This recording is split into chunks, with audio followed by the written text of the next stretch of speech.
Hi guys, good day. Papunta ako ngayon sa Correos. Kuha lang tayo ng package. And then later, punta tayo sa park.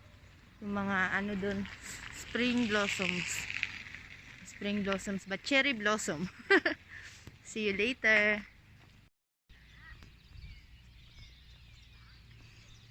So ngayon lang ako nakapunta dito sa part ng park na to guys. Maganda, malaki siya. Pero bawal pa yatang maglaro-laro dyan. Ayan na yung Correos guys. Malapit lang dito sa parke. Ayan. Kuha ko na siya guys. Mamaya unboxing natin. Punta tayo naman dun sa park na may cherry blossoms.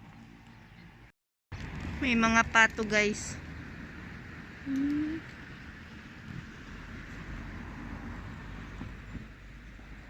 Sayang wala akong dalang tinapay. Hindi ko naman alam na meron dito.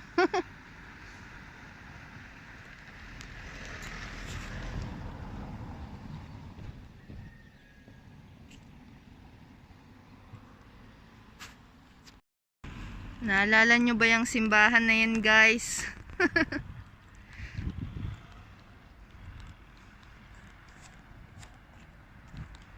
Diyan tayo kakaliwa para papunta dun sa park. Ayan na siya guys. Di ba? Hindi ko na kailangan pumunta ng Madrid. Meron dito sa Camarma. Yan. Hanap tayo ng magandang lightning.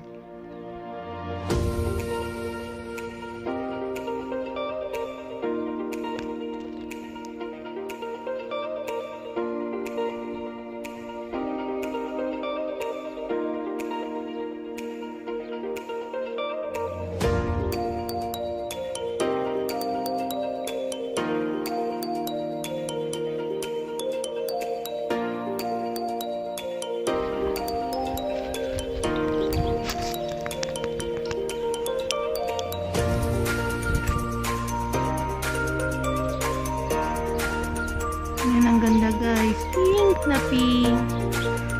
Carnation pink.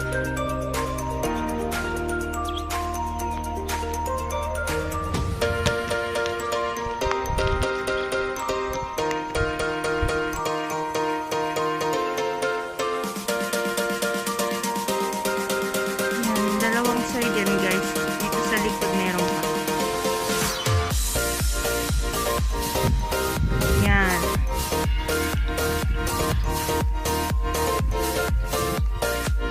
Medyo makulimlim kaya yung lightning ko hindi ganun ka-appreciate yung kanyang pink.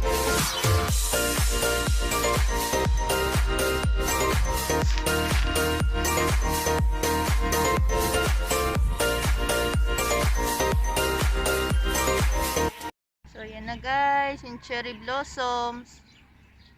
Wala akong dalang selfie stick kaya biglaan tong paglabas ko kaya ang hirap. Sariling sikap. Bali mainit ngayon guys.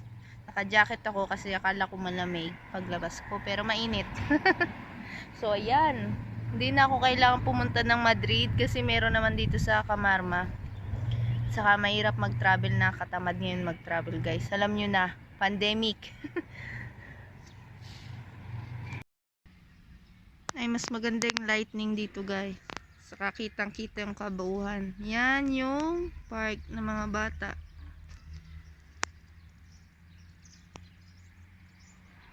So yan. Ang ganda guys.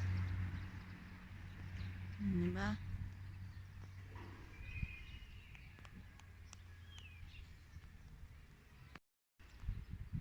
I'm so in love with the color guys. Parang ayoko na malis dito sa park. So nice.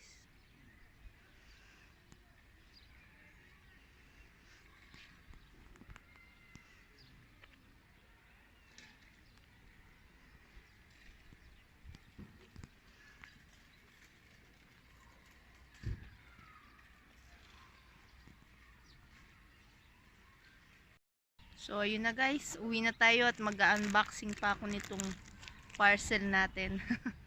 See you later! Ayan. So, hi guys! Sa bahay na ako.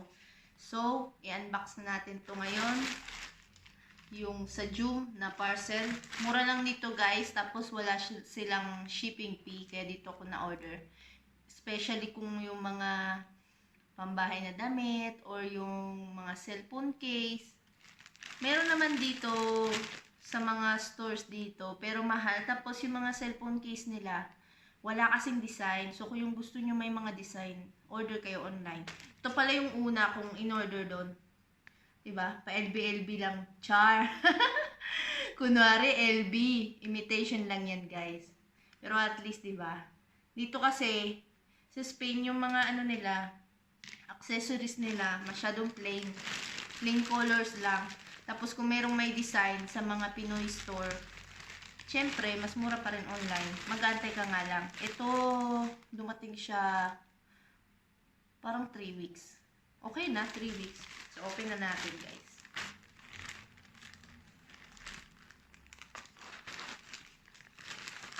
Sana nandito na lahat kasi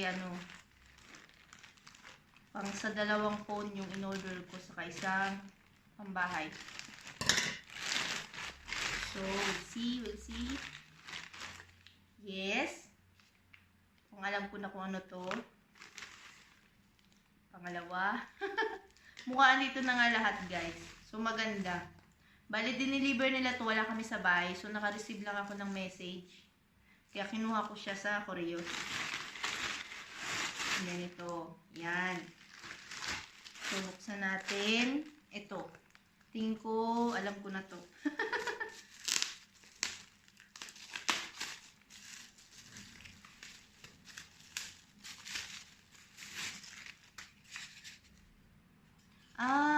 This is yung hydrogel film. 'Di ba dati panzer glass, tempered glass. Tapos nakita ko to sa online. Hydrogel film, sabi, kapag nagkaroon siya ng scratch within 24 hours, mag-ano siya by itself, yung magre-repair. Kaya sabi ko, sige i-try ko. Ito, yan. So, hindi ko makita sa inyong ilalagay kasi I think ito yung para sa cellphone ng boyfriend ko. So, wala siya dito ngayon. Saka, yung gamit ko rin pagbablog guys, yung cellphone ko. Bali, dalawa to eh. Yung isa para sa akin. So, kung ilalagay ko sa cellphone ko, wala akong magamit mag-video guys. And then, ito siguro yung sa akin. Yan natin.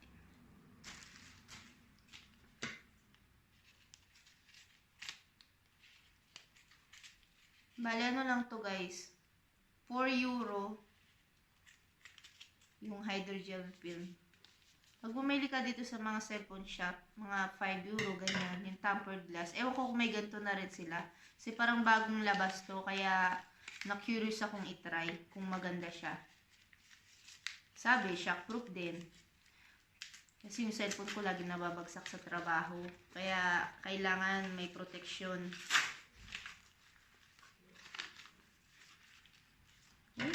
Sumabit naman ito. Ayan. Ayan guys. Sumabit sa pang-ipit nila.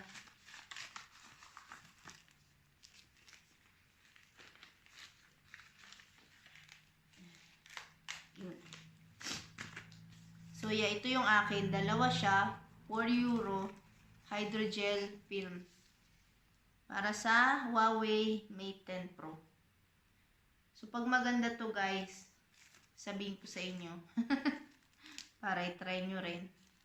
Lalagay ko siya mamaya, kaya lang, hindi ko mapifilm. Panigurado. Kasi wala akong extra phone na taghirap tayo guys. Nga pala guys, ito yung first vlog ko simula nung ma-monetize yung channel natin guys. And then, kaka-receive ko lang din ng email today na sinend na nila yung pin ko. Siguro within 3 weeks, marireceive ko sana guys. Don't skip ads. Pero thank you sa inyong lahat guys. Syempre sa mga nanonood kasi hindi naman tayo mamomonetize kung hindi kayo nagsusupport sa channel ko. Maraming salamat. Saka na ako magpapag-giveaway guys ha. Kasi wala pa tayo ngayon. Hindi pa tayo sumasahod. And then meron na agad nilalabas na tax si Lolo. May tax na ngayon ng mga YouTuber guys. Yes, totoo yun. So, okay lang. Basta nag-i-enjoy naman tayo sa pagbablog. Pampakonsuelo na lang naman yung sahod. Wow, ganda. Ito naman yung para sa boyfriend ko. Gucci! Gucci ko, no? Rubber case yan. Parang ganito, guys. Yung itim niya, black. Tapos, rubber. Yan. Kaya nagustuhan ko to kasi kahit malaglag siya, ano pa rin, yung hindi magagasgas yung phone mo at hindi rin siya magka-crack kasi rubber siya. So, mamaya ako na rin ito mailalagay sa phone niya. Tingnan nyo natin. Isa natin.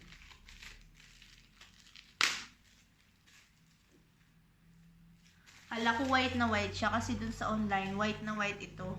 Pero okay na rin, medyo brown. Brown or anong kulay ba yan? Dirty white. Lalaki naman siya, so okay lang yun. Di ba? Hindi niya alam na inorderan ko siya ng ganyan. Alam niyo naman mga lalaki, wala naman silang pakialam sa mga gadgets nila. Malaglag-laglag yan. Okay lang. Sayang naman.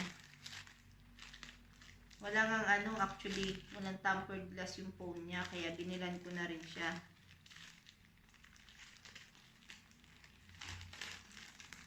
Ito, matagal ko na itong gustong orderin eh. Ngayon ko lang na-order. Sana mag-fit sa akin to. Yan, kasi gusto ko yung kulay niya. Pambahay na yung summer. Wala pang summer guys, pero summer is coming. Open natin. Pero hindi siya cotton. Pero, okay lang. Yan. Yan. Diba? Hindi yata kita pag tumayo ako. Tingin ko kasya. Pambahay naman eh. Kaya gusto ko siya maluwag kasi pambahay. Yan. So, yan lang guys. Yan lang yung vlog natin for today. Sana nag-enjoy kayo, lalo na dun sa cherry blossom. So, hindi ko na kailangan pumunta ng Madrid. Well, syempre, mas marami sa Madrid, guys. Mas maraming tao, kaya lang medyo outside Madrid ako, you know. And, nakakatamad bumiyahe ngayon, tapos pandemic pa. So, saka na lang, next summer, kung wala ng pandemic, doon naman tayo. So, thank you for watching, guys. And don't forget to like and subscribe. Bye!